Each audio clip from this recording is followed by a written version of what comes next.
میرے محترم سامعین، 27ویں رجب کی رات کی عبادت کرنا اور دن کو روزہ رکھنا اس کا شرعی لحاظ سے کوئی ثبوت نہیں ہے۔ ہم نے جو 27ویں رجب کو مقام اور مرتبہ دیا ہے وہ اس وجہ سے کہ اس رات کو اور اس دن کو آپ صلی اللہ علیہ وسلم کو اللہ تبارک و تعالی نے معراج کا سفر کرایا ہے، لہٰذا اللہ تبارک و تعالی نے اتنا بڑا سفر کرایا تو اس کی فضیلت بہت زیادہ ہے۔ پہلے تو یہ بات سمجھ لیجئے کہ آپ صلی اللہ علیہ وسلم کو یہ سفر واقعتاً 27ویں رجب کو ہی کرایا گیا ہے یا کوئی اور دن بھی ہے؟ تو میرے محترم، اس کے متعلق علماء کرام کے مختلف قول ہیں۔ بعض علماء کرام کا قول یہ ہے یہ شوال یا رمضان کے مہینے میں اللہ تبارک و تعالی نے سفر کرایا۔ بعض علماء کرام کی رائے یہ ہے کہ نہیں، یہ شوال اور رمضان کو نہیں بلکہ یہ ربیع الاول کے اندر اللہ نے سفر کرایا۔ بعض علماء کرام کی رائے یہ ہے کہ یہ ربیع الثانی کو ہوا۔ تو مختلف قول ہیں۔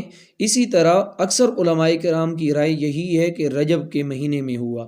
تو پہلی بات تو یہ ہے کہ یہ کنفرم نہیں ہے کہ واقعتاً 27 رجب کو اللہ تبارک و تعالی نے آمنہ کی لال صلی اللہ علیہ وسلم کو سفر کرایا۔ ہاں، سفر تو برحق ہے، کوئی شک نہیں ہے۔ اگر اس کا کوئی انکار کرے گا تو وہ قرآن کا انکار کر رہا ہے، احادیث کا انکار کر رہا ہے۔ آپ صلی اللہ علیہ وسلم کو اللہ نے سفر معراج کرایا ہے اور روح مع الجسد کرایا ہے۔ تو پہلی یہ بات ہوئی کہ 27ویں رجب یہ کنفرم ڈیٹ نہیں ہے۔ دوسرا، اب چلتے ہیں کہ واقعات کیا ان راتوں میں عبادت کرنا افضل ہے؟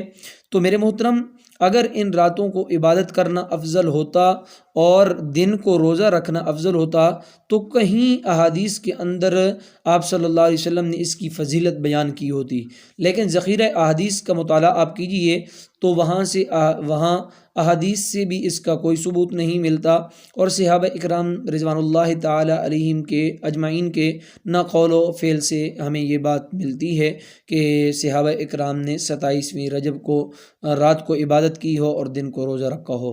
تو معلوم ہوا اگر 27ویں رات کو عبادت کرنا اور دن کو روزہ رکھنا افضل ہوتا تو صحابہ اکرام لازماً اس چیز کے اوپر عمل کرتے اور اس چیز کو آگے لوگوں تک پہنچاتے۔ تو صحابہ اکرام نے جب یہ کام نہیں کیا تو ہمیں بھی چاہیے اس چیز سے اجتناب کریں۔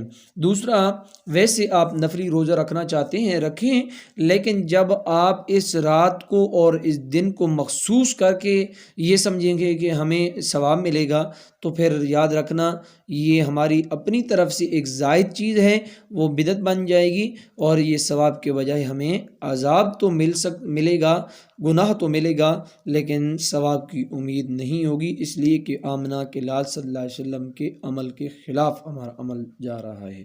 اللہ ہم سب کو حق سمجھنے کی توفیق عطا فرمائے۔